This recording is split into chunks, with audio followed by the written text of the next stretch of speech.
Hey guys. Oh my gosh, it's almost Thanksgiving. I am so excited. I'm ready for like turkey and stuffing. And I know some of you guys are feeling really like you've swallowed a turkey and that you're stuffed full of stuffing. But this is my favorite time of the year. I mean, our Christmas tree is already up because these are all my favorite holidays. Let's see. Halloween was legit amazing at our household. I mean, we went all out like with inflatables and like the ridiculousness of the neighborhood. I mean, kids coming by just to see our house. It was really fun. And my kids' costumes were like, not the best this year. Jagger decided to be a hot dog with a hamburger hat, and Max was some Minecraft Ender dragon that I had literally never heard of before. I went as Double Dare. Are any of you guys children of the 80s? And you know what I'm talking about? Or is everybody 90s and above that's listening here? But I went as Double Dare. It was pretty spectacular. So then 2 days later is my birthday. And so Halloween and my birthday are like, it's just it for me. I mean, I just have so much fun this time of year. And then the Christmas tree goes up. And then we just start preparing for Thanksgiving and the holidays.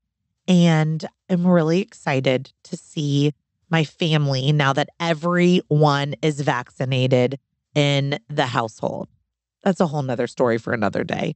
But I'm just ready to hug and touch the people that I love. Like I'm ready to touch people again. So I don't know how you guys are feeling. Many of you guys are pregnant or trying to get pregnant or just love a good birth story. But whatever it is, while you're here, I just hope that you are enjoying this fall weather and getting really excited for the holidays and for touching people again. So let me tell you about today's episode. It is with Kjirsten Keetch, and she is the CEO of Tiny Talkers. And so I brought her on because she reached out about cholestasis, miscarriage, and epidural birthing. And I really thought that there was a lot we could learn from Kjirsten. I have not yet covered cholestasis on the podcast, so this is a first.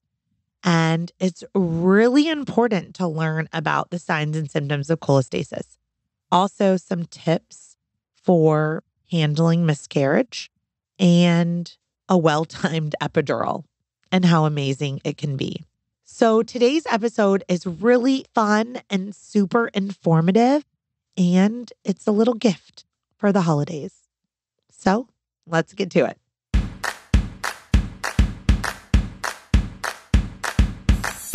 What does a contraction feel like?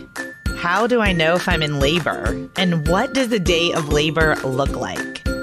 Wait, is this normal?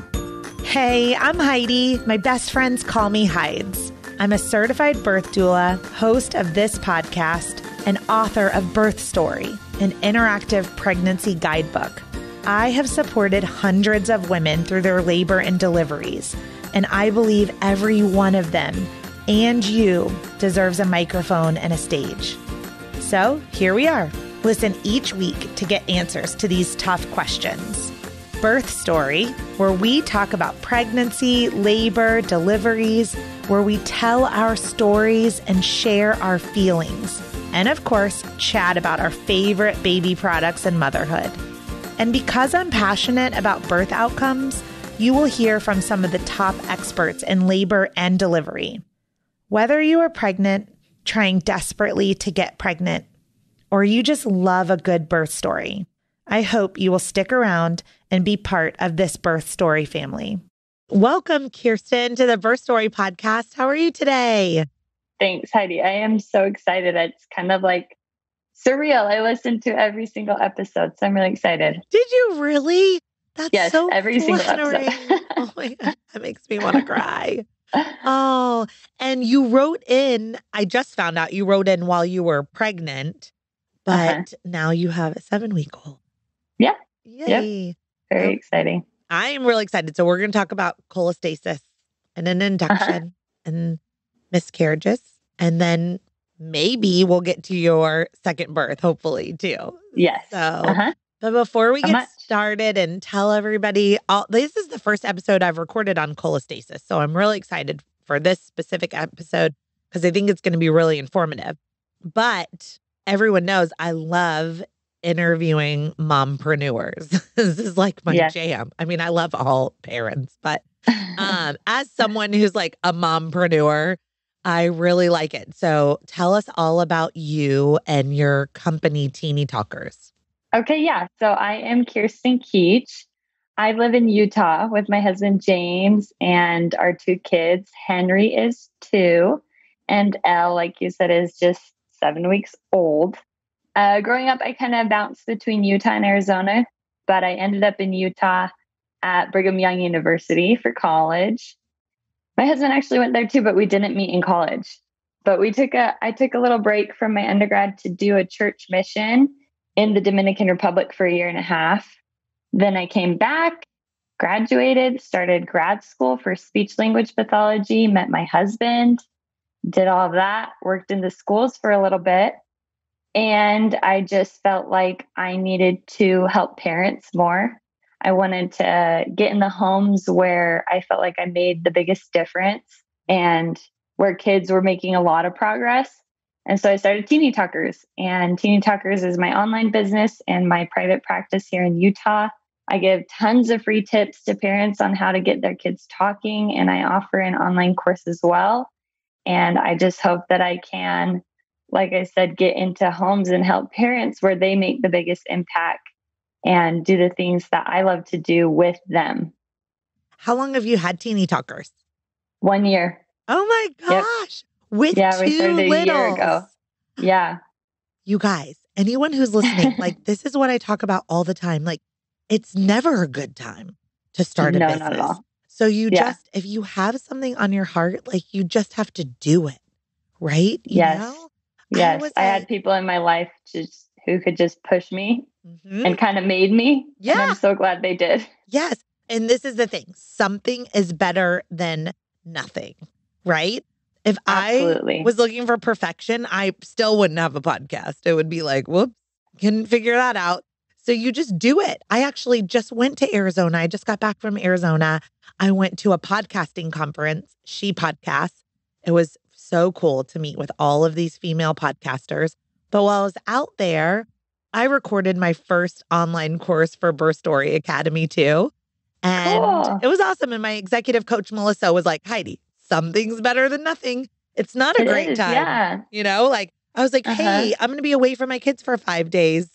I guess in my hotel room, I should record a childbirth course. So I hope I love it. I love hearing 1 year in with a 2-year-old and a 7-week-old. Congratulations. This is amazing. Thank you. Kjirsten. It is. It's kind of scary to like figure things out in front of what you think is the world. But you figure it out and you get better, and it's really exciting and invigorating. Yeah, exactly. And I will never forget my coach saying, even if there's one person listening, then what you're doing is important. You know, It's important work. And so like, I really hold that with me every day too. And I'm one person listening. So Kjirsten, if you've listened to every episode of the Birth Story podcast, then you've probably heard me talk about my son, Jagger, who's had a birth injury and has cerebral palsy. And his key marker with his brain injury is loss of speech. So that's how we kind of knew something was up. He didn't speak a word until he was 18 months old. And so your company and your mission is something that's really important to our family because it really helped us. And whenever Jagger has a neurological kind of growth spurt, he loses his language first. So his body dysregulates and he loses his language first. And then we have to work really hard to get it back with speech therapy. Yeah. So tell us a little bit more about your online course. Like if someone was listening and, you know, has kids and is interested in helping to get their kids talking. I joke, I'm like, y'all, not only do we grow babies inside of us, we teach them how to speak a language. And do everything else. And do everything. I mean, sometimes I'm talking to my kids and I'm like, I did that. I taught them how to speak a language. Yes, you really do. Yes. So tell us a little bit about it. So the online course is to help parents get their kids talking and then help them expand their sentences to up to like a few word phrases. So if you have a child who's kind of beyond that, then this isn't going to be for you, but it gives you all the tools to set up your home to be really language enriching in the first place. Okay. And then to use play as the basis to teach words and sentences. So it's all research based and evidence based, but some research we have says that parents are the best people to implement these research techniques. So I wanted to get this into the hands of parents so that they could do that. So that's the purpose of the course. Very cool. What would you say is your target age of a child? Well, it's very dependent because we have 3-year-olds who would definitely apply, and then we have 6-month-olds who could probably start the course as well. So if your child is not yet speaking, absolutely take the course.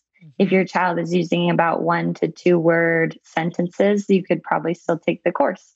So it's more dependent on your child's ability level than their age. Okay. So where do we find your course? TeenyTalkers.com. Okay. Very cool.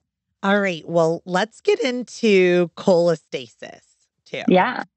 So I've never covered this on the podcast. And so let's start with your pregnancy and then how you got to a cholestasis diagnosis. Okay. So tell me about your pregnancy journey. Did you do fertility? Did you get pregnant naturally? What'd that look like? So we had like 9 months left of grad school and felt like we should start trying for a baby. Okay.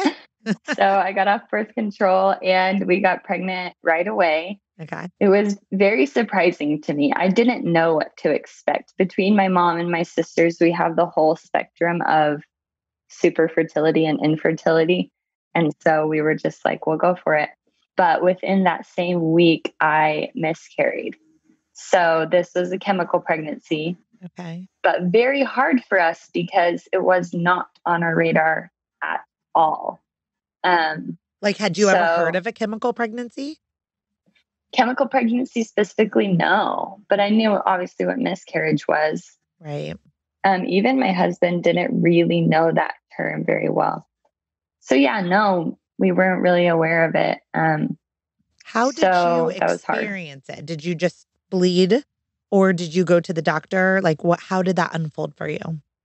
Yeah, I just came home and started spotting. I knew that probably was not good, but I knew it could be okay. Called the nurse and she said, we can get you in later today. It was lots of hours later. So by the time I went in, I was bleeding and I just knew something was not right. So we went in, had an ultrasound. And the hard part was at the time we were with a practice with like 9 OBs, a huge practice, and no doctor came in to talk to us or nurse. It was just the ultrasound tech who said, this looks not good. We'll have you do blood in 2 days. And they sent us on our way. And, being so young and this being our first experience with pregnancy, that's what was so hard about it. Kjirsten, I just can't. Okay. The audience doesn't know this, but I was late to this podcast interview because I told Kjirsten I was with a doula client this morning in this story, but it unfolded really different for her because her doula was with her. We're bawling our faces off, and then the doctor comes in to talk about the next move, which is a DNC, moving really quickly. So they just said, we'll do blood work. I mean, essentially you were already bleeding, so you were already miscarrying on your own, but no one even took the time to talk to you? Yeah, I actually had to call back and ask to talk to a nurse to clarify what was happening, what we were looking for in the blood work, what I was supposed to do after that. If I was indeed miscarrying, could I try again? When? It was kind of crazy. It is kind of crazy. And, there's not a lot of resources. I mean, even having just gone through this experience this morning, the mom was sort of stunned and didn't know what to ask, So I'm talking, I was speaking up, Is there pain management you can call in or send home? Mm-hmm. This kind of thing. For anyone that's listening, if they were to experience a miscarriage or something similar, what are some of the things that you would advise them to remember to ask? So my saving grace is that I have a sister-in-law who's a nurse, a labor and delivery nurse, but she's very knowledgeable in pregnancy and this type of thing as well. So I talked to her so much, and she was just an emotional support as well. I think women always need another woman, Yeah. as much as my husband was so helpful. So one thing that's important to ask is about the cause, because it's not your fault. And that's something really important to hear when you're going through it, to ask about what, like you said, type of medication you can use or what you can do to go through the pain, because it's pretty painful. So, kind of what to expect. Although I kind of got the answer that it would just be a period, and it was not. So, know that. Yeah. That you can And experience significant contractions yeah, and yeah. cramping. Mm-hmm. And then, just like I said, what to do going forward and when on from the medical side of things, even though emotionally that's just going to be a personal choice for you. Yeah. Okay.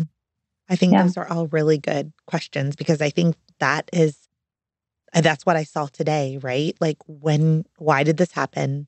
When can we try again? When can Mhm. we get past this? So thank you. So here you are, you're 9 months, you didn't think you were going to get pregnant that easily. You get pregnant, you suffer a loss. There's not a lot of support. Did you get the answer on when you could try again, or did that come from your sister-in-law? I don't remember who told me, but they just said, wait a cycle and then you're good to try again. It was, a chemical pregnancy. And so physically, you're probably fine. Okay. Were you emotionally ready to try again right away? Yeah, we decided that I was. I look back and I don't know what would have been the best, but I was okay to kind of continue the grieving process, even if another pregnancy were to come. Lots of people will tell you another pregnancy doesn't replace the last one, and that is so true. Yeah. So that's what we decided for us. So give yourself the time to grieve. Yeah. Yeah. So what happened next? So we waited that cycle and then we got pregnant again. Okay. So it was all of the things. It was exciting. It was scary. And we didn't know how to feel, but we just kind of felt everything. So very, very different than the first time, though. It was much less of that like naive, super excitement and more of here we go. Yeah. But there was definite like joy as well. Mm-hmm. Life is so great when we are trauma naive. Just Yeah, that's true. I look back before I was trauma naive, or when I was trauma naive, and life was just kind of so blissful, And it's hard to reframe afterwards. Yeah. So tell me about that pregnancy. Did that pregnancy Yeah, stay? that is Henry. That is Henry. So, Okay.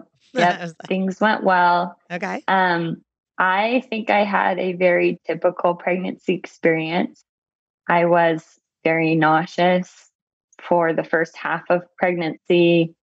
I kept going to work every day, but I hadn't told a lot of my coworkers. And so I think my nausea kind of manifested as like annoyance a lot of the time, because I'm like, I'm here and I feel terrible. So, let's do our jobs well. Yeah. But nauseous, I had really bad acid reflux in the second half, but I got on a prescription, which I highly recommend people do Yeah. if Tums is not cutting it. And then I will had really second bad, that. yes, Yeah. I had bad pelvic girdle pain as well. So walking was hard. Did you use like a support band or anything? I did use a belt that my midwife recommended, and it was great, but you have to use it consistently for it to kind of do anything. But yeah, it helps a lot. So my pregnancy wasn't terrible and it wasn't perfect, but I was super grateful to be pregnant, and most of it was pretty happy. Yeah. That's all those things sound a little bit normal, But it's really funny that you said like your midwife said it had to be consistent with the belt. I have a doula client right now who's like really suffering with pubic bone pain, probably like the pubic symphysis disorder, but like she just hasn't been diagnosed. But I was like, did you use the belt? And she's like, oh, I mean, I ordered it. I'm like, well, it only works if you use it, you know? Yeah, and it is annoying, but To feel better. And also with the acid reflux, like, yeah, I mean, you can try like Zantac or Tums, but I mean, sometimes it's just like the sphincter, the lower esophageal sphincter is just loose and then you're out of room and acid just splashes up. And it's actually not good to keep having acid eating away at your esophagus. So talk to your provider about going on. I did Nexium. What did you do? What did you take? lansoprazole. Yeah. So I can't remember what the brand name of that one is, but Prevacid maybe, I think is that one. But anyway, they're all Not really sure. good. They're proton pump inhibitors and they're really good Yep. for acid reflux. So, okay. Yes. So I know we're walking our way into a cholestasis story. Uh-huh. Okay. So everything's going like, okay, you know, like you're kind of Yep. having like some normal pregnancy woes, but you're also like, I'm pregnant. I'm so grateful. This is amazing. And then what happened? So for me, I was approaching 37 weeks and I got really itchy. And for about 3 days, I just dismissed it. Almost anyone you talk to when you say you're itchy will say, yep, that's pregnancy.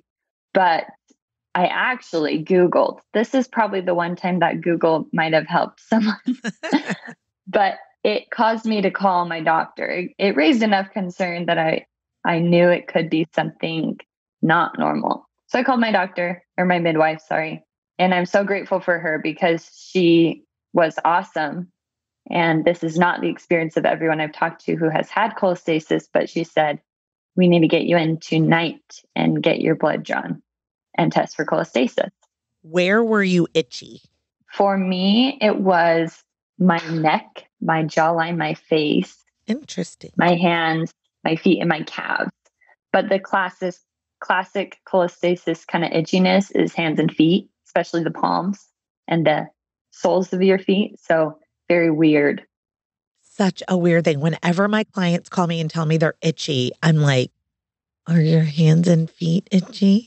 I'm like, or is it like your belly is stretching with stretch marks, itchy, you know, kind of thing. Okay, what I wanted to do for the audience is I just pulled up on my phone, Google, and got to Mayo Clinic was like the first one. And I was going to give just like the medical definition since I'm not a doctor, right? So cholestasis is a liver condition that occurs in late pregnancy. The condition triggers intense itching, but without a rash. Okay. Yes. Itching usually occurs on the hands and feet, like we just talked about, but can also affect other parts of the body, like it just did with Kjirsten. So I think it's really important that we address medically that this is a liver condition. That's like the medical definition per Mayo Clinic, that it really talks about itching of the hands and feet and no rash and all that kind of stuff. So Google was your friend and your midwife was really proactive, right? And not just dismissing your feelings, which you guys, so many of my doula clients have been dismissed, right? Like, oh, it's just probably stretchy skin. Like, no, your neck should not be on fire when you are with itching when you were pregnant. So you go, first of all, you have to go in and you have to get this blood work. But in the interim, you have to deal with this itching, even without a diagnosis. So what were you doing to soothe this internal itch feeling? Okay, so my situation was really interesting because I was exactly 37 weeks. Okay. And something with cholestasis is once you hit term, it's important to have the baby. Okay. So I actually only had to deal with it for, like I said, the 2 days until I called my doctor, and then the 24 hours while we waited for my blood results. That's a long time to itch, Kjirsten. Well, there are people who go through it for much longer. Yeah. For me, I just did my best to kind of keep my skin a little cold. That helped. A lot of people have tried lotions. Your doctor will probably prescribe medication if you do get diagnosed with cholestasis before you're at term. But since the itch is coming from within, itching is not very helpful. It's just kind of like an under the skin itch. It's so hard to describe. There's not a ton you can do. Okay. So your blood work comes back and they're like, we need to deliver. Yep. Okay. Yep. So I'm assuming that means grab your bags, get to the hospital. Yeah. Let's start this induction. Did you have bags packed already? It was crazy. So the night I got my blood work, I texted my one sister because she was 36 weeks pregnant. And I said, I don't want to freak out mom and dad, but I think I might have the baby tomorrow. I knew in my heart that I was going to go have the baby. She's like, cool. 3 a.m. She texts me and says her water broke. She's like, I'm going to have the baby today. And I'm like, okay, I'll let you know about my blood work. Call mom. And so my sister's having her baby. My blood work doesn't come in that morning. And so I go to work and super anxious. I called the lab myself several times, but I didn't get the call till I came home from my midwife. She's like, yep, you have cholestasis. In 2 hours, we need you in the hospital. I did have most of my bag packed, but my husband was at the DMV taking a driver's test. So he wasn't answering his phone. So I'm packing his bag, taking a shower, kind of freaking out. But yeah, we made it, and we made it on time to go visit my sister's baby before we had to be at the different hospital to start my induction. Wow. So her water breaks, what we call pre-prom, preterm premature rupture of the membranes, but everybody was fine? Yeah. Okay. Yeah. Or she just carried early, you know? Yeah. Oh my gosh. So you stop by one hospital, get to the other hospital. I cannot believe this story. So your babies are probably just either a day or two apart then. They're a day apart. Yep. 1 day apart. Oh my gosh, how special for So these fun. Yeah. cousins, you know? Okay. So when you get to the hospital, do they do a cervical exam? I had an appointment the day before, and she had done a cervical exam, and I was a centimeter dilated. Okay. Well, that's good. I mean, we go on a Bishop score, and a Bishop score looks at like how thick is your cervix? How is your cervix hard or soft? Is your cervix open? What's the position of your cervix? Is it posterior, mid-center, anterior? And you get this Bishop score. And this Bishop score decides how likely you are to have a vaginal birth, essentially, from an induction. So if you're already starting an induction at 1 centimeter dilated and probably soft, that's a good starting point versus like a thick closed cervix at 37 weeks.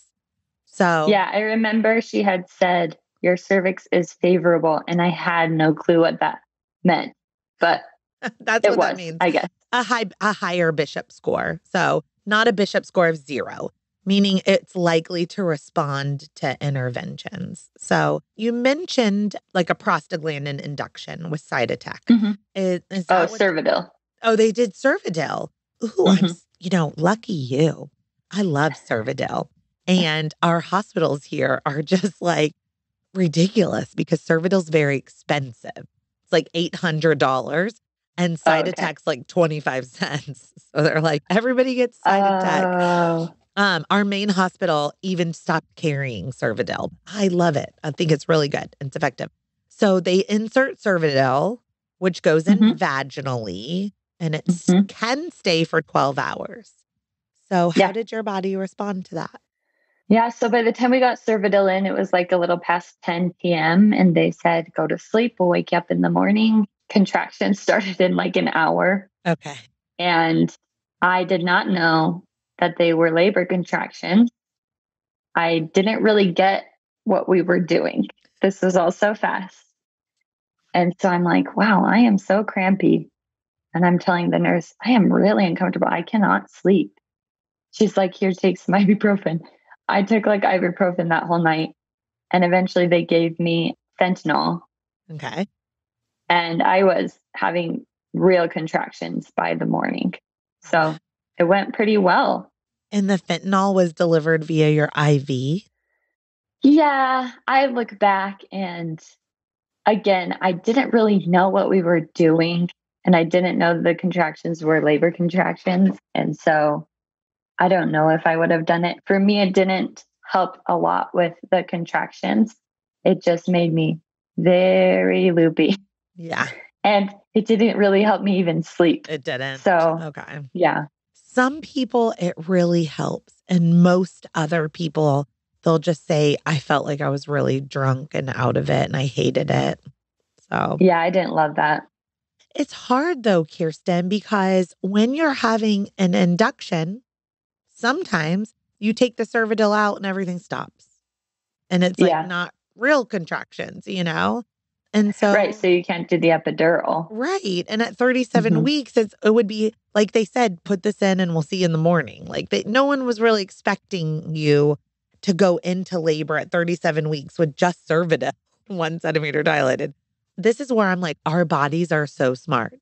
Like your body knew you had cholestasis. Your body knew that it would be safer for your body and for your baby to be on the outside than on the inside. So your body was going into labor anyway. We just helped it along. I'm like, like I was there in Utah, like by your side. Your midwife in the hospital were just helping that process along. Okay, so it's the morning and you're having legit contractions. Yeah, I was. Yeah. Okay. So what did they feel like? Just that first one was actually different than my second labor in that people always say induction contractions are different. I think they're referring to Pitocin. I never got Pitocin, but even just this felt kind of intense and nonstop for a little bit. I could tell on the monitor they were pretty rough. They felt like people say period cramps, but for me a lot in my back. So at first I told my husband to try some of the hip squeezes and stuff like that, but that was not good. And I told him to not touch me. So hip squeezes and sacral pressure do not work if your baby's OP. No, and he was. Yep. So, Spoiler alert. yeah. So, occiput posterior, meaning baby's face is facing your pubic bone. So, looking out at the world. The ideal position is occiput anterior, where your baby's face is basically facing your tailbone, you know? So, it's very easy to tell if a baby's OP because if I cannot do a double hip squeeze, which feels so good in labor, that baby is OP. Yep. So, Yep. and that's a very hard labor. Hard labor. OP is very difficult contractions. So, what did you do to manage your pain? So, not much. I didn't know a lot, but I did what I could until they took the Cervidil out. That's when they told me, I want you to get to that point so you can eat, shower, and then eventually we'll get your epidural. Well, I asked for the epidural as soon as possible. Okay. So Did you get to I eat just and kind of, shower or no? Were you just like skip eat, skip I shower? didn't, but I should have. I definitely should have. I was hungry and nauseous by the time I had the baby. So that would have been good advice. But I didn't have a good sense of how long this was going to take. And I was in pain. So I wanted the epidural. Yeah. Okay. So, how did you handle the epidural? Great. It was a really good epidural, very gentle and very relieving. Perfect. And it was even Yeah, on both sides. it was. Yeah. Okay. Man, when an epidural goes right, they go really right. They're I was happy. They take away all the pain, but sometimes you still feel the pressure of I did. Uh-huh. perfect. So you know when to push. Mhm. Okay, so you get an epidural. Did you then get a nap? I did. I slept for like 3 hours. It was great. Perfect. Uh-huh. Oh my gosh, I love those epidural naps. They are wonderful. It was. Yeah, I was zonked. And then you get all of that strength to be able to push too. So tell me what happens when you wake up from your epidural nap. So I don't remember if my midwife came and broke my water before or after that nap, but my midwife came and broke my water. Okay. And until that point, I was like at a 3, Okay. which I didn't feel like was a lot of progress, but my midwife was super encouraging, telling me, you're doing this. Like, I hadn't gotten Pitocin, and she was very happy with how I was going. She said, just get to a 5, just get to a 5. You know, that is the long part. That's what she kept telling me. And she was right. Yeah. Because by the time I got to a 5, I think I got to a 10 within 2 hours after that. Yes. I mean, we need to say that again, Kjirsten, on this podcast. Okay. 0 to 4 or 5 is like forever. That's where your cervix is thinning. That's where the actual cervical position is moving from posterior to anterior. The head is coming down. Like there's all these things that are happening that are not cervical dilation. But then once all those things line up, right? Then the cervix is nice and thin. It's starting to open. Then it just flies open, you know? Yeah. Yeah. I had a delivery last week with one of my clients, Brooke. She's hysterical. And we get to the hospital and she's clearly like about to have her baby. And they just do a quick cervical check and she's like 5 to 6. And she's like, no. And I was like, Brooke, I have labored with you before. You are about to have a baby. And she went from 5 to 10 in like an hour. Her water broke and had a baby, like literally within an hour of getting to the hospital. So you guys, 5 to 10 goes really, really, really quick. 0 to 4 is just like the long haul, you know? So AROM, artificial rupture of the membranes at 3 centimeters, eventually you get to 5, and then just really quickly go to 10. Were you still feeling nothing? Just pressure? Just pressure. But I remember my mom was in the room and I was like, oh, wow, I'm going to throw up. I do not feel well. And my mom's like, you probably need to push that baby out. I'm like, no. She called the nurse in and the nurse like, we got to push. And so thank heavens for my mom. Yeah. She knew. She does know. I mean, how many children did she have? 5. Yeah. Okay. You know, she knows. So shaking, if you have an epidural. Yeah, I was shaky too. Yeah. I was going to say, if you have an epidural, the classic signs of like, it's time are like shaking, vomiting, and then like pressure in your rectum still. Yeah. I felt that a lot because he was also OP. So I was like, whoa. So he never turned? He never did. Oh my gosh. I'm so glad you had an epidural then. Oh my goodness. I mean, you can do it without an epidural. I don't want anyone listening to think like, if you hear your baby's OP, you can't do this without an epidural. You totally can. Brooke, who I was just talking about, her baby was OP. She did it, you know? It's just hard. It's just really, it's really, really hard. My mom delivered me OP. And so she said the same thing. You know, and maybe it just has to do with if your mom delivered you OP and you were able to deliver your son OP, it may just be something with the shape of your pelvis too, that it lends more easily to either position. So, okay. So you're like, I've got to throw up. I'm shaking here. How long did you push for? I pushed for about 30 minutes. Oh my gosh. So, Kjirsten, this is so fast. Now, is your mom just like freaking out because she's like, just wants to jump back and forth from hospital to hospital?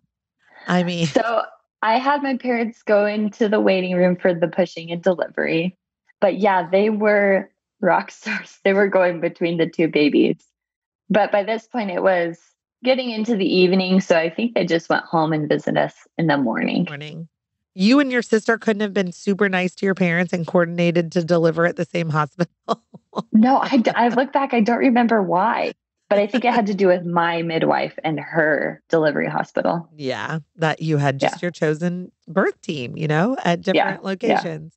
Amazing. Did you do anything with like your placenta? I mean, because what cholestasis, like, did they want to do like pathology or anything like that? They didn't know. They just assured me that the cholestasis would go away as soon as I delivered, and it did. Yeah. So did you have to recheck liver levels? Like a couple? Nope, you never did. Nope. So, as long as you're not symptomatic after that, they just assume that you're good. Okay. And I was. So as soon as delivery, like, were you itching actually during your labor? I don't remember. I think I was. I'm sure with the epidural, because a lot of it was on my calves. I'm sure with the epidural that just kind of was a little more numb. Yeah. But I don't remember. Yeah. I was wondering. I mean, I was thinking like maybe the labor just is a little distracting also. But yeah, I mean, there's another reason to get an epidural though, if you have severe itching on hands and gas. If it does Seriously. give you some relief, on parts of your body.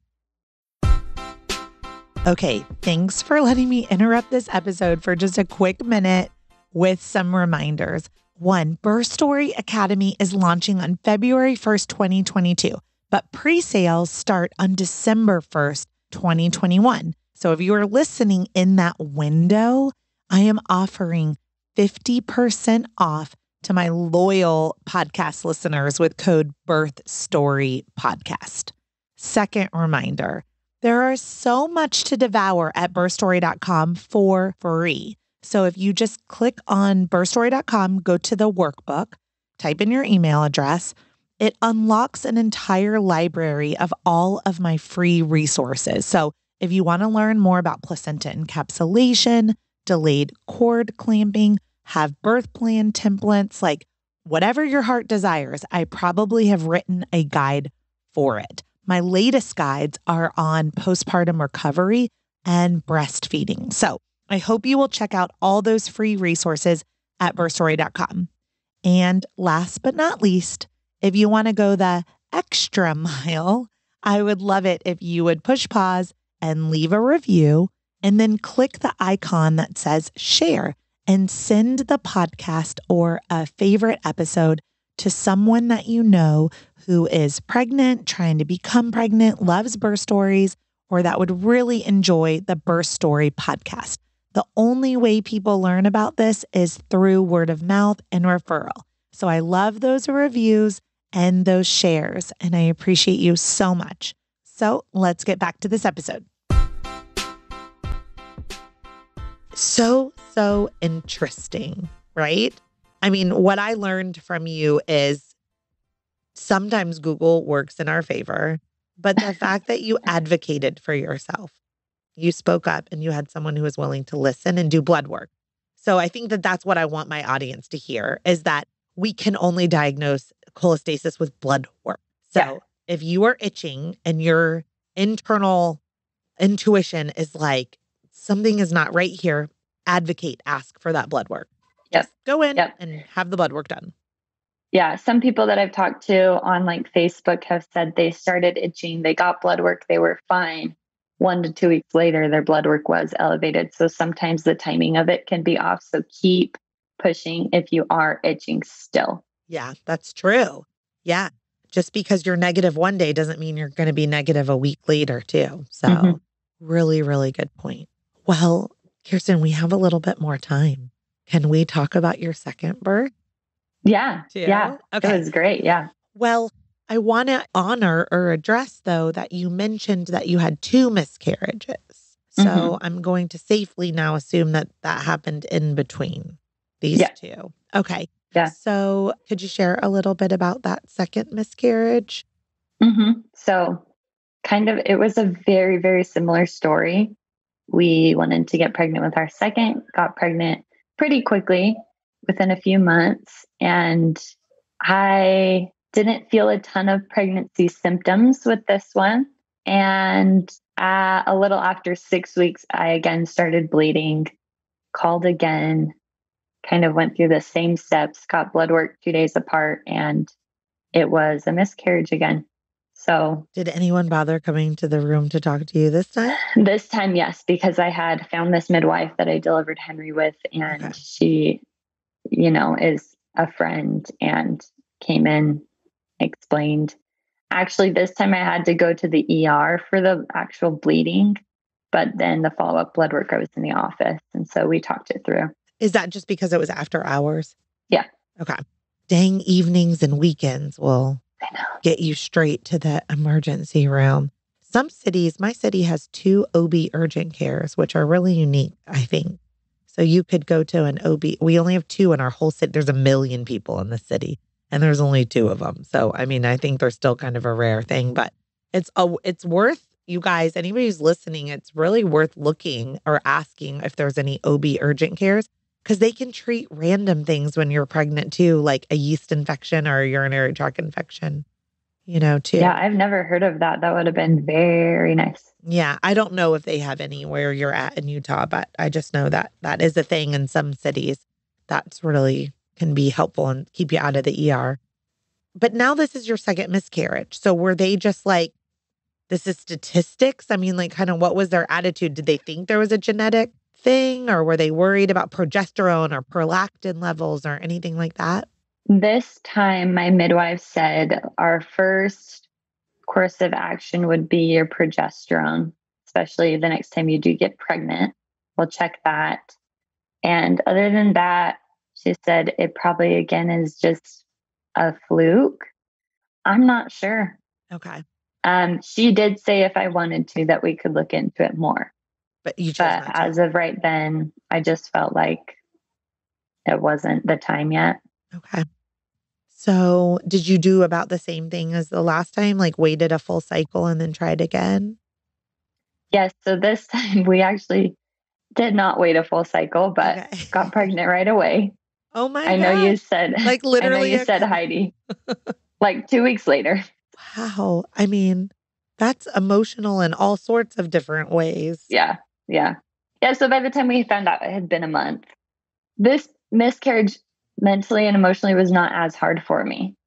And I'm not quite sure why. I think for me, the fact that I knew I could carry a baby to full term was very helpful. Mm-hmm. And the fact that I was prepared for the possibility of it was also really helpful. Probably. And I had told people by that point that I was pregnant. So I had much more support going through the miscarriage because I'd learned that it just wasn't worth it for the people close to me to wait because I needed them for that exact scenario. I am so glad that you said that. I have so many doula clients that wait to tell their family and their friends. And I always encourage people, I'm like, make sure you have a handful of people that you tell so that you have a support system because, like, including your boss, you know what I'm saying? Maybe because it's really hard to like fake a sick day when you're like mourning the loss of a child, you know, or pregnancy. I mean, it's just having a support system I've seen when there's a group of people that know to really rally around you and give you time. And what's really terrible is that in our country, we don't have any sort of like specialized leave for miscarriage. Like, you should be able to stay home for weeks for your body to heal from this and emotionally to heal too. So that's my little spiel for today on the fact that I hate that you have to, it's like my clients who miscarry and they go to work the next day. And I'm like, that makes me sick. So did you have to go back to work? With the second miscarriage, I was working for myself. So you already had titty talkers and I was getting taking as much time as I needed. The first time I went back to work, it was over a weekend. So like 3 days later, it was hard. I would be like completely dissociated, like checked out, you know? Mm-hmm. I can't even. This is everyone's news flash on the podcast though, that after you have a baby, pregnancy of any kind, you are hyper fertile. Like, I don't know why that is, but like, I mean, my sister got pregnant 3 weeks after she gave birth. I was like, first of all, who's having sex with their husband, 3 weeks later? But I mean, you're just really hyper fertile. So you benefited from that hyper fertility. And this is your daughter? Yeah. Yeah. Yeah. Okay. Yep. So when you have a miscarriage and you have a baby and then you have a miscarriage and you're pregnant again, like what's that first month or two like? Are you just... Man, yeah, it is very anxious. That's the only word I can describe it with.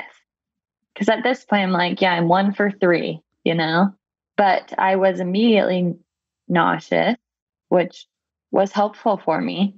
Every day that I woke up and didn't feel well, I was happy. But mentally, that was hard to not feel well, to have a little boy running around and to be anxious about the pregnancy itself, and just a roller coaster. Again, it's all of the things. Yeah. So your pregnancy though goes on and continues. Yes. Actually, with this pregnancy at 6 weeks again, I started bleeding. No. Luckily, it was during the day on a weekday, and I went in and they found a subchorionic hematoma, which gave me a little more hope, but they did tell me that my risk of miscarriage was a little bit higher. So again, I was very anxious for a while, and they put me on pelvic rest, and I just had to be pretty careful for a little bit. And you guys, that's when the blood pulls behind a part of the placenta. And so sometimes it becomes a very big deal. And I've covered it on the podcast, especially there was an interview with Erin out of Boston, and it nearly killed her. And then other times you'll bleed, and then it will attach and it will resolve itself. So, that's the more often than not, subchorionic hematoma will resolve itself over time. So yours did, and you didn't continue to bleed. Yeah. Okay. Yeah.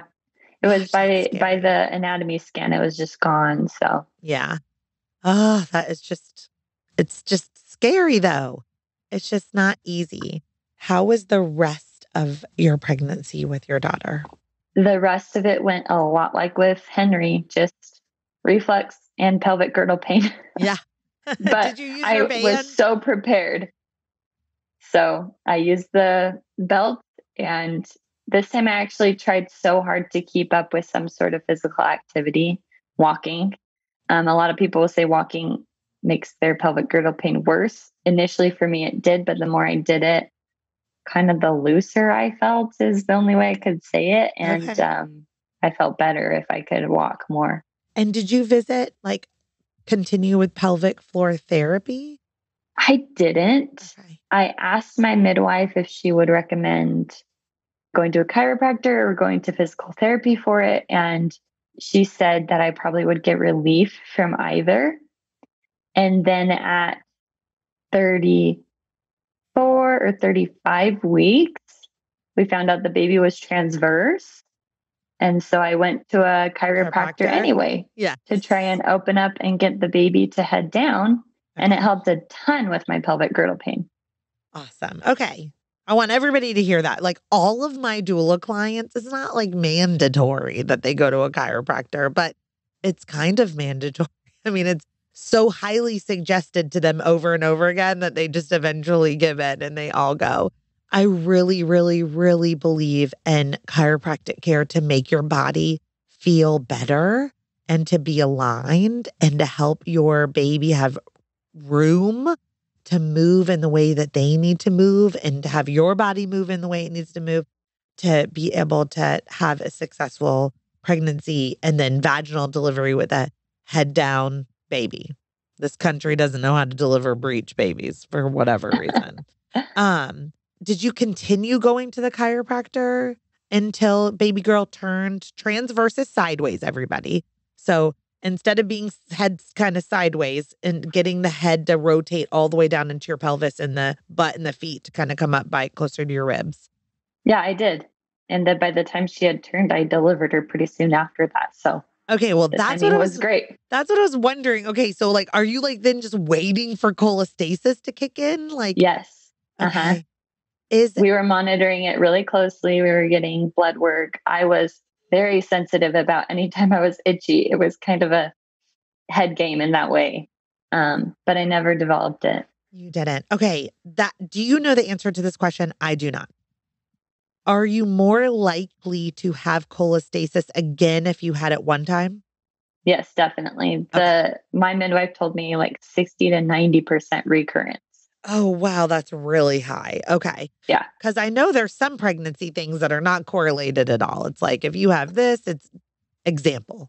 If your baby's breech and it's not for any significant reason, like a septum in your uterus, probably not going to have another breech baby, But so cholestasis, high correlation of having it again. So you don't get it. You're monitoring it closely.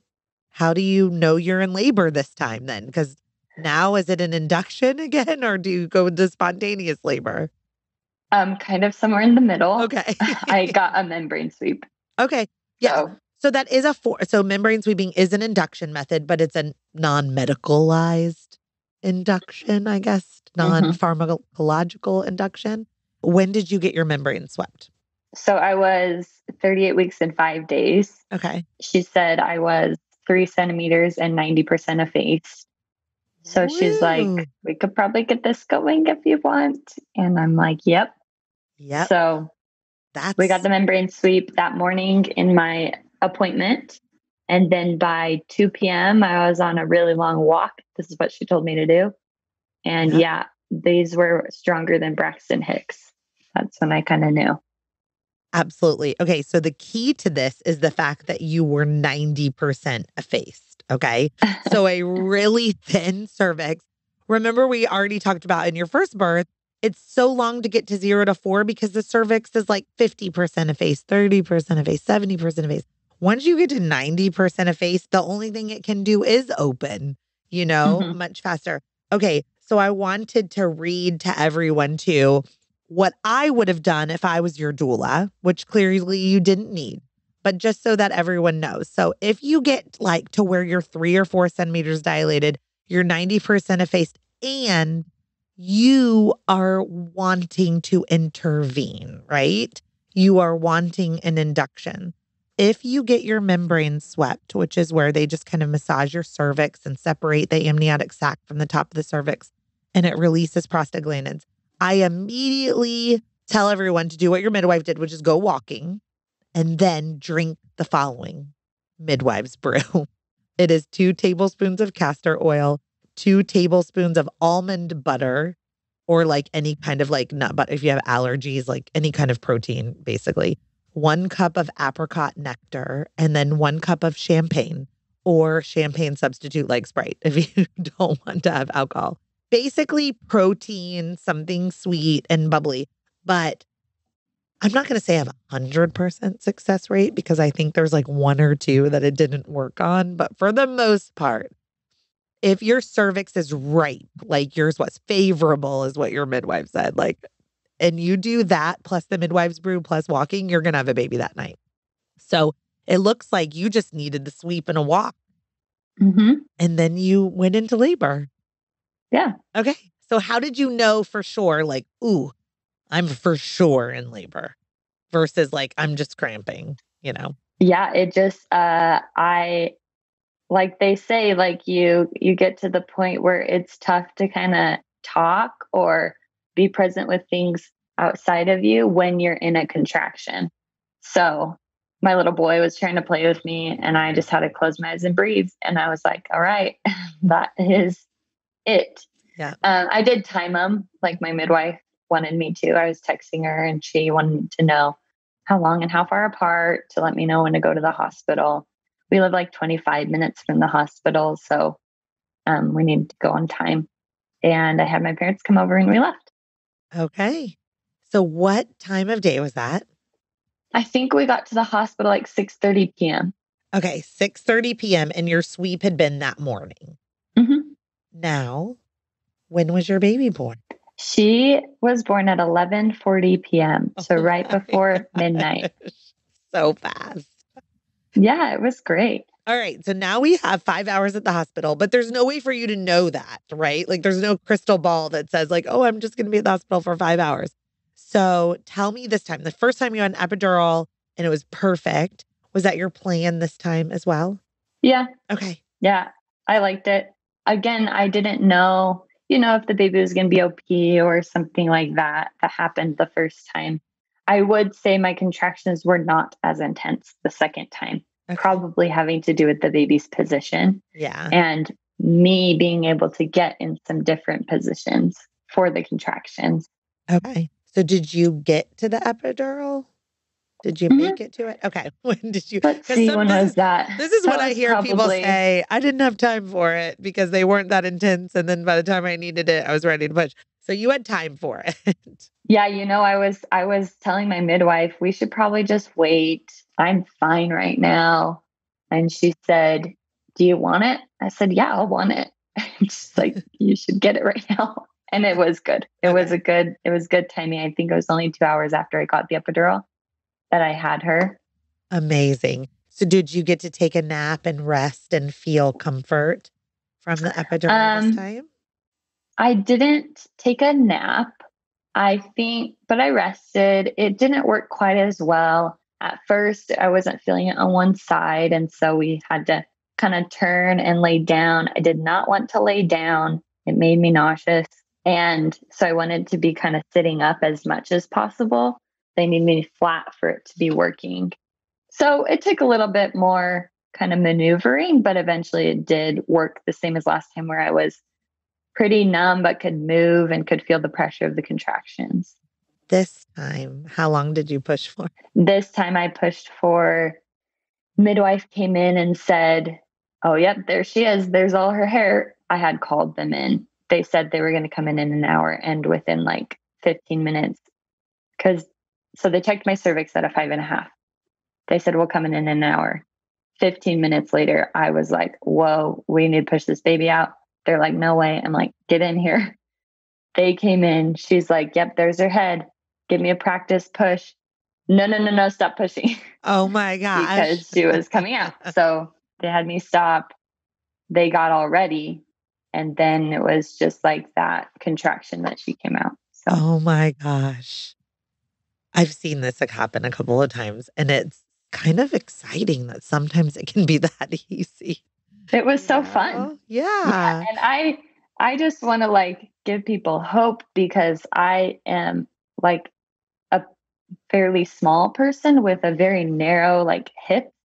And so people have never told me like, you have baby birthing hips, things that you hear. Yeah. And that has nothing to do with it. Like, you can push a baby out. Yeah. I think it all has to do with the size of your baby's head and their position and the width of their shoulders compared to your pelvis. And those are things that we just don't know in advance, but we do know that we can you were upright, you just said. So you were kind of like in this squatting position. Just by moving and not laying flat, you can open your pelvic inlet by 30%. Is a lot of opening of a pelvis, you know? Kjirsten, you had such beautiful birth stories, and I'm really excited that we got to be educated on so many different things today, from cholestasis to miscarriage to cervidil. I mean, epidurals, pushing quickly. I mean, there was so many things we just ticked off in just your two stories. And I really just want to circle back on two things. One, what is your favorite baby product? And then two, if you'll just pitch your business one last time so that anyone that kind of was, maybe they were driving at the beginning and didn't get to write down about how to find teeny talkers. Here are your teeny talkers coming in. Yes, he just came in. Come here, bud. Cute. Okay, do you want me to go? Yeah, just go. Out? Yeah, this is a birth podcast. Kids are welcome. Okay. So go with favorite baby product first. My favorite baby product, especially with my first with Henry, it's called my breast friend, but breast is spelled BREST. It's like a boppy, but it buckles in the back and it has a little pocket for you to keep your breastfeeding stuff. And it has a raised part for their head. It helped me so much to breastfeed, especially because he was just like a slow feeder. Okay. So I didn't want to hold him the whole time. And I used it a ton with him. The second time around, I haven't used hardly anything except burp cloths. Yeah. So I'll go with that one as my favorite. Yeah. I'm like, it's so different on your first. Like, we just need all the things on our first. And then on the second, we're like, I just need a drawer to put them down in and we're good. Like, no cribs, no crib needed. Yeah. It's so funny. And then, Kjirsten, can you just remind us like how we can get in touch with you and be part of the Teeny Talkers community? What's your IG and what's your website? Yeah, my Instagram is teeny_talkers. My website is teenytalkers.com. I give so many free tips to parents.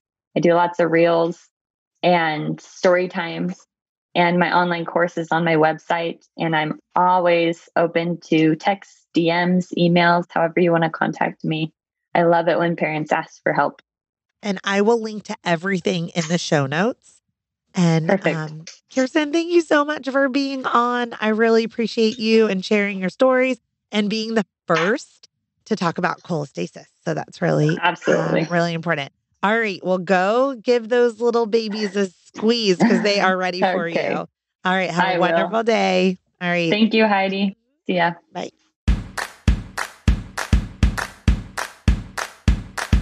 Thank you for listening to Birth Story. My goal is you will walk away from each episode with a clear picture of how labor and delivery might go, and that you will feel empowered by the end of your pregnancy to speak up, plan, and prepare for the birth